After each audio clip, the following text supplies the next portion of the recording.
Good day, dear listeners. Steve Preda here with the Management Blueprint podcast. And today's guest is Kyle Geers, a co-founder and CEO of Zeroed In Consulting, a firm focused on solving client pain points using breakthrough technologies and continuous improvement methodologies.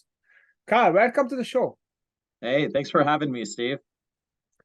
Well, it's an exciting thing to have you. We don't have too many guests in the finance accounting arena. Every now and then we do, and it's very important for businesses to know where they are going and to have clear dashboard so that they can steer clear of trouble, right?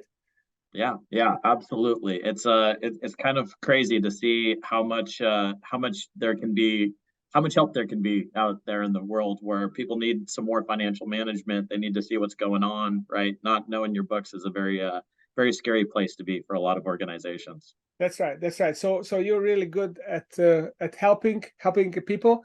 So, but what I want to start with is really your past that led to co-founding kind of a new age finance and accounting advisor firm. How did you guys come up with this? You and your partner with this idea, and what did you do before that? Sure, absolutely. So just kind of quick background for myself and the business. I started in a large public accounting firm back in the day. So I based here in Los Angeles and started with the global accounting firm Grant Thornton. So in there, I was working a lot with companies in the form of doing financial statement audits for their businesses, as well as eventually transferring over to the consulting side, right? So helping those companies get ready for those audits after a number of years. And so a lot of my background to date has been in really, that consulting, that public accounting side of things, right? So funny enough, met my co-founder, my partner at the same firm, and he decided to go a little bit of a different path after a few years. And, he really went into the private side of accounting departments, right? So working as that accounting leadership, when you think of a controller or when you think of a VP of finance or of that sort within an organization, he worked with a lot of companies, internally in developing those processes. And so, after a while, we finally reconnected. I would say about 8 years into our careers, and we basically made the decision to say, hey, I think we really like the consulting side of things. We love solving problems. We love helping, firms and the people behind them. But where we were, there's a lot of good things with the consulting profession, with the professional services profession. But there's a lot of more antiquated methods that have been used to date, right? And so we kind of made the decision to say, hey, we could probably go out and do this on our own. And let's modernize things. Let's use some of these technologies that are out there that aren't as easy to implement into maybe a massive firm, right, in a large organization with a lot of bureaucracy in other areas. But let's take that. Let's adopt some new methodologies, things like agile methodologies that we can take and run with. And in that way, I think we can provide a lot of great value for our clients. And so that's how Zeroed In was born. Using both sides of our expertise and, each of us kind of filling each other's gaps. We started back in February 2021, and, we made the decision, and here we are now, and we're building a team, and we're continuing to grow. That's awesome. So that's just 2.5 years into it. So let's talk a little bit about how you founded the firm, your 50-50 partnership. It's a classic combination, but it's not necessarily always the easiest one. Sure. So I'm wondering, how did you guys divide and conquer this role? I mean, you have different talents, as I understand.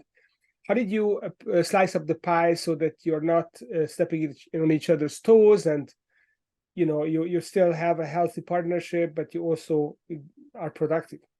Sure, absolutely. So we got pretty lucky with each other. I think we've known each other for a number of years, and so we kind of fell into these things. But the more that I started talking with, other business owners, and some of the pain points that they had, it made me realize that, the way that we went about it as we started out was a lot more intentional than I originally thought. Something that, not many people will really take the time to, make sure that everything's aligned when they start, right? And so as I was kind of reflecting on it in time for this call, thinking about a few kind of key steps that we really worked on that made what can generally be a very painful process with 50-50 partners, right?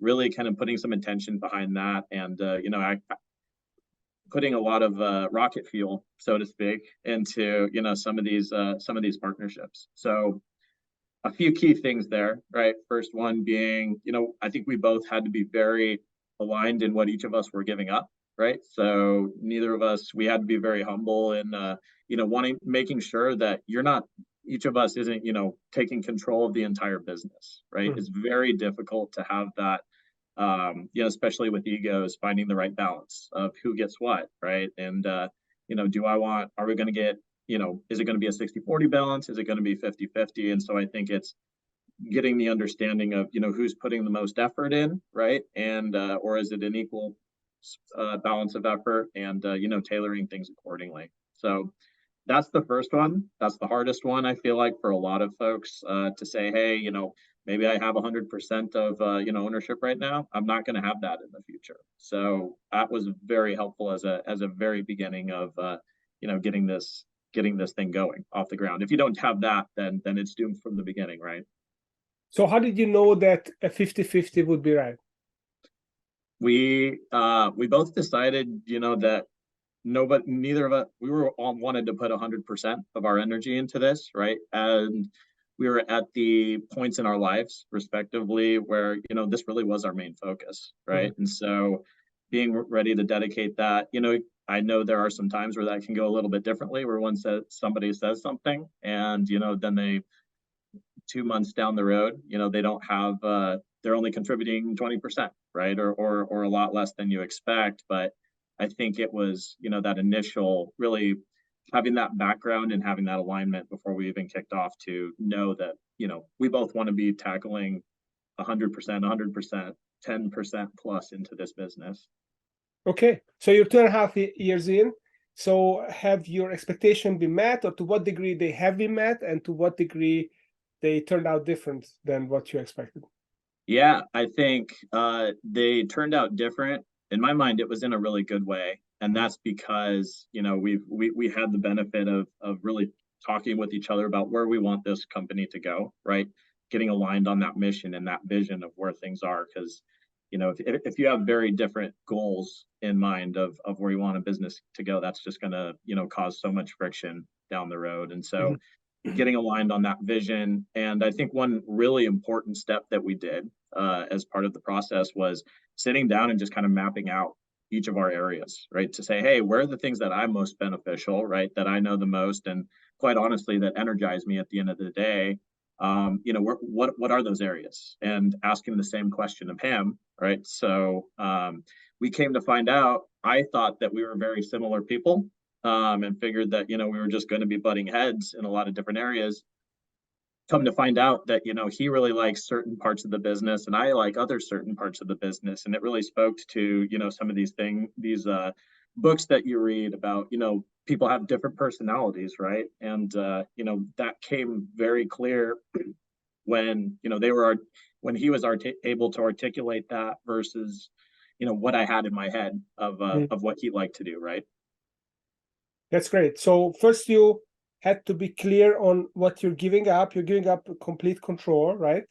You want to put 100% of the effort, but you're not going to have 100% of the control. So that's the first thing. And then the second is to find your functions.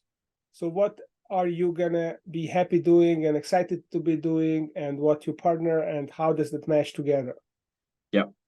I think that's a great way of saying it. And then I think maybe one last thing that I want to make sure that we mention is, I've found the longer that we do this is that there's a lot of people with different working styles. And I kind of referred to that previously of, we have our impression of ourselves and then others have their impression of us, right? And so understanding, having that communication, being able to be honest with each other and to receive that feedback to say, hey, I function this way, right? Maybe I like having lots of calls and staying plugged into everything.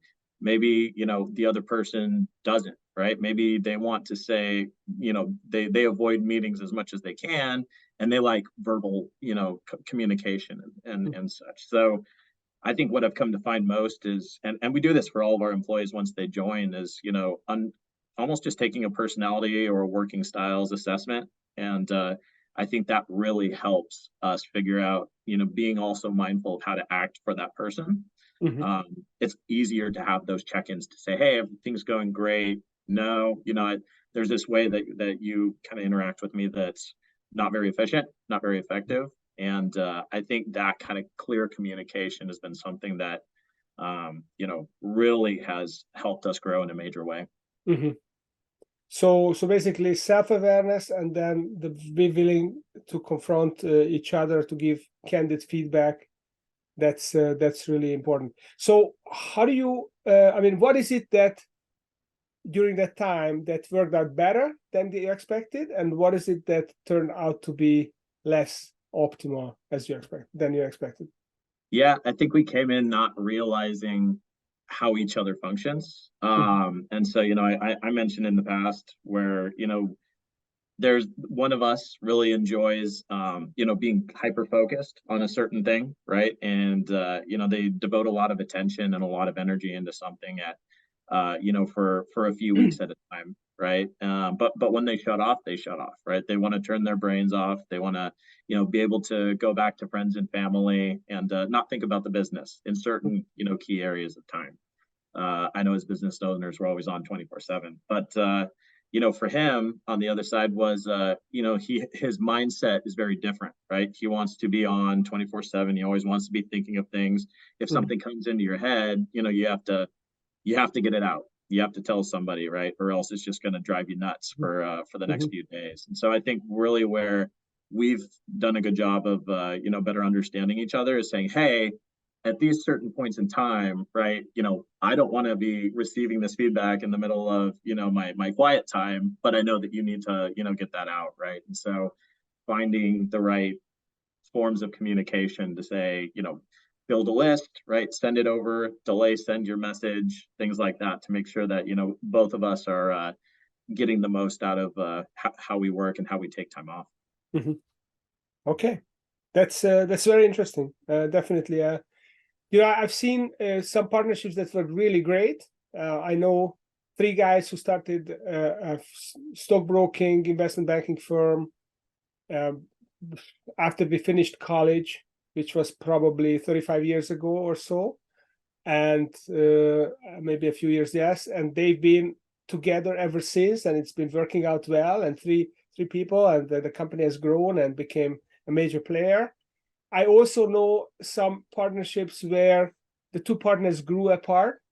They had different ambition for the business. One was more risk averse. The other one was more risk seeking, willing to take more risk, reinvest more money. And there became a tension, and it just was untenable, and they had to essentially go their separate ways. So do you guys have a plan on how to sustain this for long term?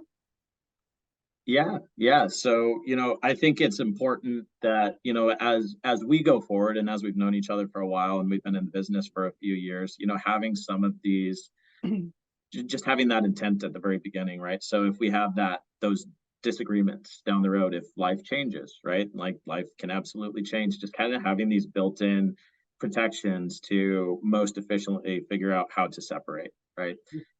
There's eventually going to be a separation there, and you just need to make sure that you're prepared for it. So, we're 50-50 partners, right? But we do have things like a tiebreaker clause in our operating agreement that, basically says, hey, if we have a disagreement, we'll bring in an independent third party to help make a decision there, right? And so that helps make those disagreements easier, but also when the time comes where, we need to, if we were to say, hey, let's go our separate ways, to your point, I want to be more risk averse and put more in, and, another person wants to walk away. It's having those clauses, having those clarifications set out, whether it's in an operating agreement or otherwise, to set that path. I think is the Yeah. most important thing. Do that now. You don't want to be figuring that out as it Yeah. as it happens, Yeah, right? you want a prenup when you get into business with someone, a business marriage. You want a prenup for sure. Absolutely. Okay, so let's switch gears. I think it's definitely very interesting how this dynamic worked out so far, and it seems like it's working, even though there were some things that turned out differently than you expected. It's still you're finding ways to align around this, which is fantastic, and I hope it will stay like that. Now, another topic that I want to talk about, which I'm personally curious about, because I started life as a KPMG auditor, I don't know, 30 years ago, um, and evolved from there. And I'm curious what's happening in the accounting finance profession in the 21st century. You're in the 20s now. We are almost in the middle of the 20s. So how is technology impacting accounting and finance consulting? Yeah, What I would say technology is changing everything in the industry, right? I mean, it's been a hot topic in the industry of saying, is technology going to take over jobs, right? And one of those major areas is in accounting and in audit specifically. That's been a big point of concern for firms, small to large, right? So, funny enough, that was one of the things that we had thought about when we decided to start Zeroed In, is saying, hey, there's a lot of manual work that goes into this, and I think there's a lot of great software out there, and there's been a lot of breakthroughs in technologies in a lot of different areas. But funny enough, accounting wasn't one of those areas, right? I mean, it's still you're putting in a lot of people and a lot of labor hours on setting these tasks together. So that's where we started thinking about, okay, there are all these amazing things. There's these, huge technologies like artificial intelligence, like automation that's coming out, and they're becoming widely available to a wide range of folks, right? It used to be, let's say 5-10 years ago, where, only the big Fortune 500 companies were able to sink billions, and millions of dollars into, this technology. And that was what was going to set them apart. Well, now that's changed, right? Even with, buying a standard Microsoft Office subscription, you get access to a very powerful set of tools that, can really do a lot of that automation work for you, as long as you go in and understand that it's there and the power behind it. And, so a long time ago, it was where, I would say small to medium businesses just figured that they didn't have that advantage. And, now it's really helping go out there and communicate to them that, hey, you can there are these tools. They're widely available. You don't have to be spending, even tens of thousands of dollars on this. We can find those connectors for you. And so I think as we're considering of how technology impacts the accounting and finance consulting business, it's taking advantage of these widely available tools. Sometimes you just need that person that's a connector to say, hey, it's here and here's how you use it, right? And it's not a tall task. It's not difficult to do. It's just, having that experience and that aha moment that, that you're able to take advantage of it. It feels like the opposite. It's not the Fortune ranked companies that have the advantage, but the small business, which is much more nimble. They can just make a decision, take out a subscription in the cloud, and start using these AI tools. They don't need anyone to rubber stamp it. There's no political issues going on who using what. You can just experiment with it and work with whatever works. And that's a huge advantage. I feel like this is something that the Fortune ranked companies will find really hard to compete with. Yeah. And I'll even go so far as to talk about, the big four accounting firms, right? Or, the largest consulting firms out there. A really good analogy that I continue to think of is, you got the Titanic, right? That's, moving forward. And it's not so easy to turn that Titanic, when it's time to turn directions. Meanwhile, you got, the little tugboats and the rowboats down there. And guess what? They can do that very quickly and very easily, and, change when they need to. And so, the question being, where do these large companies, Fortune 500s otherwise, go in the coming years? Are they going to be able to pivot or navigate fast enough? And, I think we'll have to see how it goes. But, as a small business owner myself, I've got a lot of money on the small guys. Yeah. That's awesome. So give me some meat on the bone. So someone comes in, let's say it's a small to medium business. Maybe they have 20 employees. They have maybe 5 million revenue or 3 million revenue, and they want to get better information. They want to know what's going on in their business. They want to see further ahead. They want to be able to manage their cash flow and make decisions on how to expand and what the risk to take or not. So what are some of the tools that you can bring to bear to help this company? Yeah, absolutely. So think about, I mean, it just kind of starts of the information that they do have, right? When we think about that, a lot of it, when you are first, kicking off and at that level, a lot of it is in your accounting system, right? It's the transactions that come in and out every day. Maybe it's some of the operational data that you're using, and maybe that's in, Excel worksheets, maybe that's in, other smaller applications that you're using just to kind of transact, bank details, all of that stuff. But that's all coming in through a report, right? Reporting or a transaction detail. And so what we're coming to find is, we can come in and say, hey, if you give us this report, right, or if you let us connect to your system, you're generally able very quickly to find a pretty reasonable application, such as a business intelligence application, right? Whether that be Microsoft's Power BI functions, or there's another software out there, Tableau, that's really good, and there's many others, right? That are good options. But being able to come in and just kind of plug in the information that's there, you can start to get real-time information based on what's going in there. And you've heard about dashboard reporting. That becomes a lot quicker to get that type of information than previously, when as management, right, they're generally looking at monthly financials, right? Or if that, right, maybe it's quarterly. And then it's too late. Like the business world is just moving too quickly these days. You need to be making decisions on a daily basis. And so something as simple as being able to incorporate, an application like that with, relatively low cost, I think that gives you a really immediate ability to see what's out there and start to pinpoint where are some of the, key issues that are in your business, right? Do we need to focus on this, revenue stream? Or, when we're thinking about cost management, well, hey, we can identify some of the areas where, maybe we need to be taking a look and renegotiating or cutting costs, right? I think that's a very helpful way, just right out the gate with a generally low level of effort to bring a lot of value.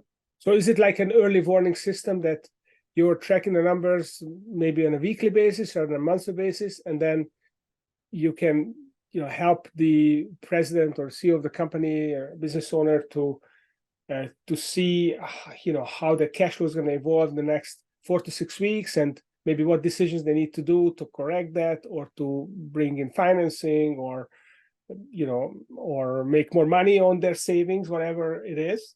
Yeah, absolutely. Think about, the budgets and the forecasts that, we try to put together at the beginning of the year to see how things are going, right? Mm-hmm. And if it's not matching up to what we expected, we need to change accordingly. Well, having a lot of this information that's readily available and easy to plug that in, mm-hmm. you're able to update, those forecasts or those budgets or whatever you need much more quickly, right? Mm-hmm. And that's generally on a monthly basis. If your information is really good, maybe it is that weekly basis. That's trickier to get to, especially as a smaller business. But yeah, absolutely, putting that together where you can update your forecast or your budget and say, okay, wow, well, we're going to be doing a lot better than we expected. Maybe we need to ramp up production, right? Or even going a little bit further, and as a lot of these organizations are starting to use things like artificial intelligence and predictive analytics, maybe you weren't able to, forecast as well as a lot of the data that's coming in through a system. So. Mm-hmm. Okay, that's cool. So what is the role of AI? So we talked about Power BI or other types of Tableau, other business modeling software and dashboard where you can track metrics and interpret them in real time. What about AI? What kind of applications, use cases are there in in your experience that you can use AI to maybe crunch numbers for people or to help them project the future? Yeah, so one of the things that I see happening very quickly, and I know it's maybe not quite released yet, but a lot of companies use QuickBooks for the tracking of their accounting systems. There's and any other accounting systems are looking into this as well, but these are a lot of very repetitive tasks, right? They're not highly complex. They just take time to process. And so that's perfect for artificial intelligence, right? Where artificial intelligence works best is with really repetitive, high volume tasks. And so, what we're seeing is, things like QuickBooks is releasing more AI capabilities to say, hey, as these transactions come in, maybe you don't need a bookkeeper to be looking in and processing and, finding the invoice for every single one of these things. Maybe the system can do that, and you just need to be doing checks once in a while to validate that it's correct. So that's like the immediate, that's where a lot of us are seeing where, bookkeeping is becoming a lot more of an automated task, which is, fantastic.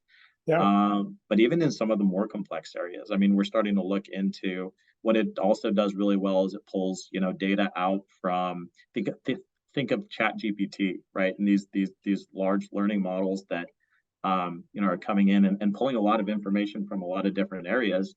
There's a lot of, need to make sure that the information that's coming in is correct. And I want to emphasize that, right? That's one of the biggest issues Yeah, right it now. can hallucinate for sure. Yes. But if you are able to do that validation, you can gain access to a lot of very difficult questions and, tips of, how do I, let's say I have this really complex transaction and I don't even know how to begin to account for it.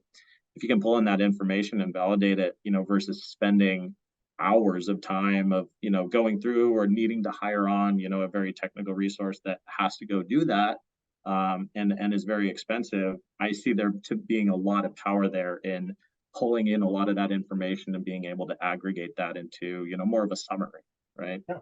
Yeah. I mean, I can see this happening in various areas. I'm a tennis fan, and I'm following the tennis tournaments around the world through an app.